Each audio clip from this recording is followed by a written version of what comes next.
কান্না করলে কিন্তু তোমাকে একটু কিউট লাগে না। কিউট লাগারও দরকার নাই। কিন্তু বেশি কান্না করলে কিন্তু দাঁত পড়ে যায়, এটা জানো? এই একটা তো মনে হচ্ছে পড়েও গেছে। কই না তো, দাঁত পড়ে নাই। যাক, বেঁচে গেছো। তো এখন বলো কি হয়েছে? কেউ কিছু বলছে তোমাকে?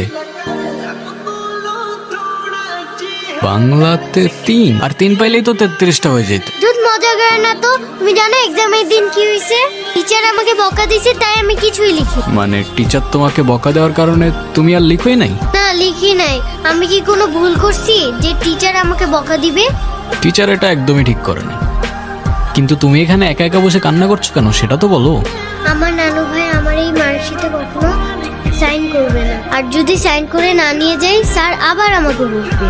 আমার নানু ভাই অনেক রাগী। তোমার মতো রাগী? আমার থেকেও অনেক রাগী। আচ্ছা, তুমি আমাকে একটা হেল্প করতে পারবে? তুমি আমার মার্কশিটে একটু সাইন করে দিতে পারবে? এটা কি আমাদের করা ঠিক হবে? আরে দুধ, তুমি করো তো। পেন দাও।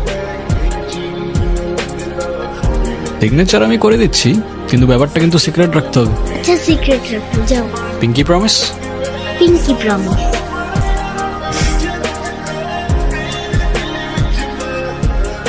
কি হয়েছে? ফ্রেন্ডস। ফ্রেন্ডস।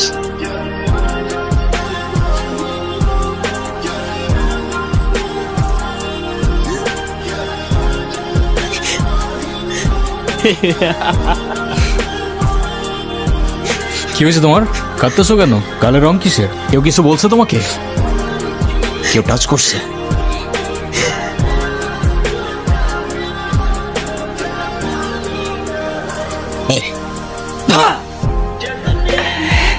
কিরে, তুই আমার মালিকান? তুই কি আমার ব্যাচমেট না আমার খালাতো ভাই? তুই তুই করে বলার রাইট কে দিছে তোরে? তুই কিন্তু ওর গায়ে হাত তুললা, কাজটা ঠিক করলি না ঈশান। ঈশান না, ঈশান ভাই। রেসপেক্ট দিয়ে কথা বল, নাইলে ওরে হসপিটালে নেবার আগে তোরে দফন করতে হবে।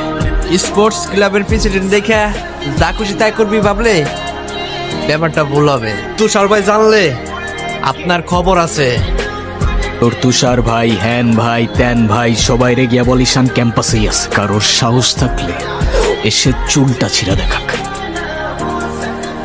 তোদের না আগেও বলছি ভার্সিটির বাইরের কেউ যেন ক্যাম্পাসের ভেতর না ঢুকে। কি করুন ভাই, আবার কতবারই কইছি, কিছু কইলে কাজ চেয়ারম্যানের ছেলের বন্ধু, উল্টা রাম করে ছেড়ে দেয়। চেয়ারম্যানের ছেলের বন্ধু হোক, চেয়ারম্যানের ছেলে হোক, আর যেই হোক, ক্যাম্পাসের ভেতর বাইরের কেউ অ্যালাউড না। কথাটা যেন মনে থাকে। আমি তো ভয় পেয়ে গেছিলাম, বুঝলি? তারপর কি হয়েছে আপু, বল না। তারপর ওই সিনিয়র ভাইটা এসে সবাইকে ছাড়ছে, আর যে ছেলেটার রং মাখাইছে না, ওটার মাথায় এমন একটা মারছে না, ওইটার মাথায় ফিটে গেছে। আচ্ছা, ওই সিনিয়র ভাইয়াটার নাম কি? ঈশান। কেন? ও, ঈশান ভাইয়া, তাই না? বুঝছি। আচ্ছা, তারপর কি হয়েছে? তারপর আর কি, ওই ছেলেগুলো পালালো, সবাই চলে আসছে, আমিও চলে আসলাম। মানে তুই একটা থ্যাঙ্কস তো বললি না? না তো। একটা ছেলে তোর জন্য এত কিছু করলো, আর তুই বোকার মতো কিছু না বলে চলে আসলি? তুই এত পাকা পাকা কথা বলতেছিস কেন? চা পড়তে বস। স্যার, আপনি থাকতেও কিভাবে ঈশান আমার পোলাপানের গায়ে হাত দিলেন? আমি অ্যাকশন নিব, ডোন্ট ওয়ারি। আর স্যার, আপনি আমার প্রেসিডেন্ট হওয়ার ব্যাপারটা নিয়ে এখনো তেমন কিছু জানান না। কমিটি ঘোষণার সময় তোমাকে প্রেসিডেন্ট বানিয়ে দিব। ভার্সিটির সব পোলাপানি ঈশানের সাপোর্টে। এমন একটা ভাব ঈশান সব ভার্সিটির পোলাপানিরা টাকা দিয়ে কিনা রাখছে। আমার বিষয়টা কি তোমার বাবাকে বলেছিলে?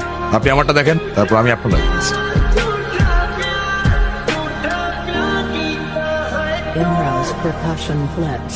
ওই মায়ের জন্য সেদিন ঈশানে ঝামেলা করছিল।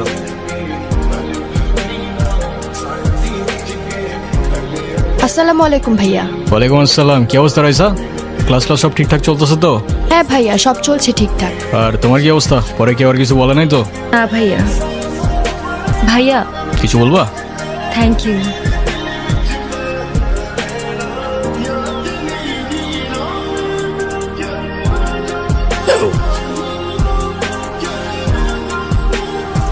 বলটা দে।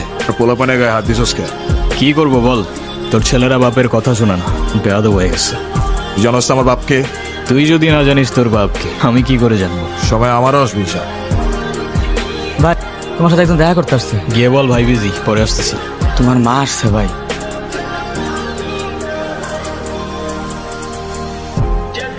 হ্যাপি বার্থডে বাবা। বাহ, আপনার মনে আছে অ্যাটলিস্ট। এই দিনটা আমি কি করে ভুলতে পারি বলো? আপনি সবই পারেন। আই ডোন্ট থিঙ্ক আপনার আমার সাথে দেখা করতে আসার তেমন কোনো প্রয়োজন ছিল। আমি তোমার মা ঈশান, মায়ের সাথে কেউ এভাবে কথা বলে? আমার মা আমাকে অনেকগুলো বছর আগেই ছেড়ে চলে গিয়েছে। আমি তোমাকে ছেড়ে যাইনি, সত্যি বলতে ওই সময়টাই ওইরকম ছিল। মনে করিয়ে দেওয়ার প্রয়োজন নেই, আমি ভুলিনি আর কখনো ভুলবো না।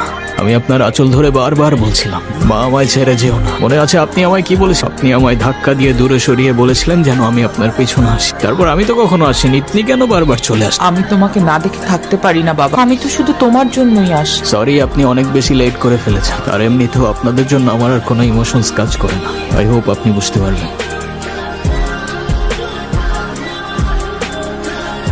উনি আবার দেখা করতে এসেছিল, তুমি ওনাকে বলো নাই তোমার সাথে যেন আর দেখা না করে? ওনাকেও বলছি আর আপনাকেও বলছি, আমাকে আমার মতো থাকতে দেন। ঈশান, আমি তোমার বাবা। ও প্লিজ, যখন দরকার ছিল তখন তো কেউ ফিরেও তাকাননি আমার দিকে, তো এখন কেন?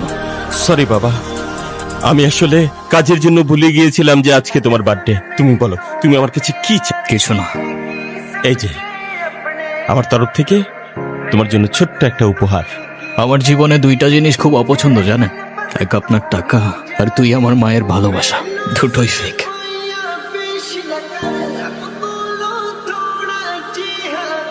ক্যাম্পাসের সবচাইতে সুন্দরী নারীর জন্য এই সুন্দর কথা। I love you.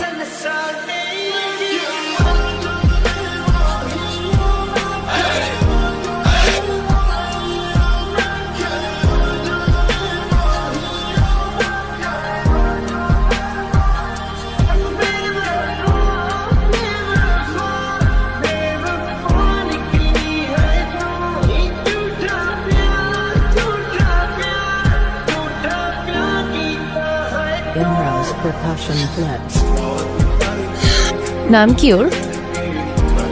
মৌগলি, আমার একমাত্র বিশ্বস্ত বন্ধু। এত মানুষ থাকতে কুকুর কেন? কারণ ওরা মিথ্যা বলে না, ধোকা দিতে জানে না, আর ওদের জন্য এতটুকু করলেও না সারাটা জীবন কৃতজ্ঞ থাকে। আপনারা তো কষ্ট কিস? সে থাকুক না, বলে দিলে তো আর কমে যাবে না, তাই না? ভাগাভাগি করে নিলে ক্ষতি কি? এই শোনো, তুমি এখানে? একটা ঝামেলা হয়ে গিয়েছে, নানু ভাই সব জেনে গিয়েছে। কিভাবে জানলো? তুমি কি আমাকে একটা হেল্প করতে পারবা? তুমি আমাকে বাসায় নিয়ে যাবা? নানু ভাই কারোর সামনে আমাকে বকা দেন।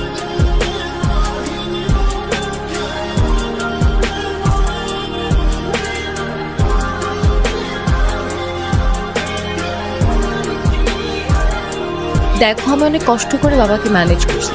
তুমি যেভাবেই হোক বাবার সাথে ইমিডিয়েটলি দেখা করো। এত টেনশন করার কি আছে? আমি তো আসি নাকি। সত্যি তো? 100 আপু তাড়াতাড়ি আয়, ঈশান ভাই আসছে। কেন? এটা তোমার জন্য। Thank you. আসসালামু আলাইকুম। বসো। কি করো তুমি? আমি LLB তে লাস্ট। স্টুডেন্ট, তোমার উদ্দেশ্যটা কিন্তু আমি বুঝতে পারছি। ওদের মতো ছেলেরা কেন আমাদের মতো বিজনেসম্যানের মেয়েকে টার্গেট করে, কিসের লোভে, সেটা আমার খুব ভালো করে জানা আছে। আরে সমস্যা তো আপনার ক্যারেক্টারে। কিভাবে কারোর সাথে কথা বলতে হয় সেই ভদ্রতাটাও শেখেন নাই আপনি। কি টার্গেট করছি আমি? আপনার টাকা? আপনার হয়তো আমার ব্যাকগ্রাউন্ড সম্পর্কে ধারণা নেই স্যার। আপনাদের মতো সো কল্ড বিজনেসম্যান আমার বাবার অফিসের লাইন দিয়ে দাঁড়িয়ে থাকে। আমি এখানে আসছি শুধুমাত্র ওকে ভালোবাসি বলে, সেকেন্ড কোনো উদ্দেশ্য সমান নাই। তুমি তো একটা বেয়াদব। বেরিয়ে যাও, এই মুহূর্তে আমার বাড়ি থেকে বেরিয়ে যাও। Get out!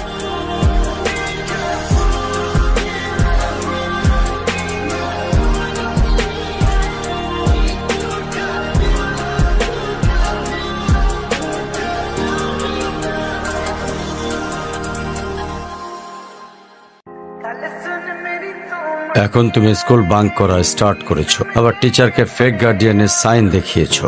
এমনটা আমি তোমার কাছ থেকে কখনোই আশা করিনি নানু ভাই। ভাইরা, নানু ভাইকে সরি বলো। আই ডোন্ট সে সরি, আমি সরি বলবো না। আমি কি করলাম? আমি কেন সরি বলবো? কখনো কখনো আমাদের ভুল না থাকলেও সরি বলতে হয়। বেসিক্যালি ওর কোনো দোষ নেই। ওকে মার্কশিটের সিগনেচারটা আমিই করে দিয়েছি, তো ওর হয়ে আমিই ক্ষমা চেয়ে নিচ্ছি। I am sorry. অনুর, কি হয়েছে স্যার? আমার জেদের জন্য আমার মেয়ের লাইফটা শেষ হয়ে গেছে। ওরা আমাকে অনেক বোঝানোর চেষ্টা করেছিল, আমি বুঝিনি। ভেবেছিলাম আমি যে ছেলেকে চুজ করব সেই হবে ওর জন্য বেস্ট। সরকারি চাকরিজীবী দেখে ভেবেছিলাম মেয়ের লাইফটা অ্যাটলিস্ট সিকিউর থাকবে। এটা ভাবিনি ভালো চাকরি থাকলেই ভালো মানুষ হয় না। বিয়ের পরপরই আমার মেয়ের উপরে অমানসিক অত্যাচার শুরু করে।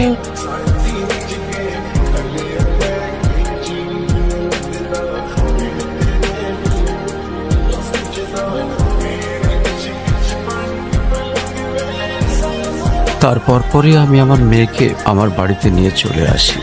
এখন মেয়েটার দিকে যতবারই তাকায় নিজেকে অনেক বড় অপরাধী মনে হয়। তারপর থেকে মেয়েটা আমার সঙ্গে একটা কথাও বলেনি। যদি আপনার পারমিশন থাকে আমি অনু আর আয়রার রেসপন্সিবিলিটিস নিতে চাই। হ্যাঁ, কেন সিম বেঁধে দেখাইতে আসছেন? আপনি প্লিজ এখান থেকে চলে যান। আমার আর আমার মেয়ের জন্য আমি একাই না, আর কাউকে লাগবে না আমার লাইফে। আর কারোর যদি কোনো সমস্যা হয় বলে দিলেই পারে। আমি এখান থেকে অনেক দূরে চলে যাব। এই কখন আসলে তোমরা? ভালো আছো? আয়রা, তোমার মন খারাপ কেন? তাড়াতাড়ি আসো। আমি যাব না, তুমি যাও। চলো, কেক কাটার জন্য সবাই ওয়েট করতেছে। ঈশান কোথায়? ও আসবে না। ঈশান না আসলে আমি বার্থডে করব না। তোমাকে উঠতে বলছি না? আমি যাব না, যাব না, যাব না। নেক্সট টাইম আমার সাথে শর্ট করে কথা বলবা না, মনে থাকে যেন।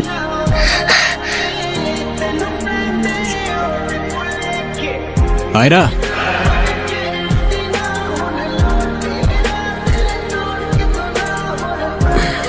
হ্যাপি বার্থডে বন্ধু। Thank you. এ কি বন্ধু, তুমি কাঁদছো কেন? কই না তো, কাচ্ছি না তো। এ নাও বন্ধু, একটু মিষ্টি মুখ করে নাও। এই চলো তো। আস্তে, আমার ব্যথা ওর দোষটা কি অনু? লাগছে।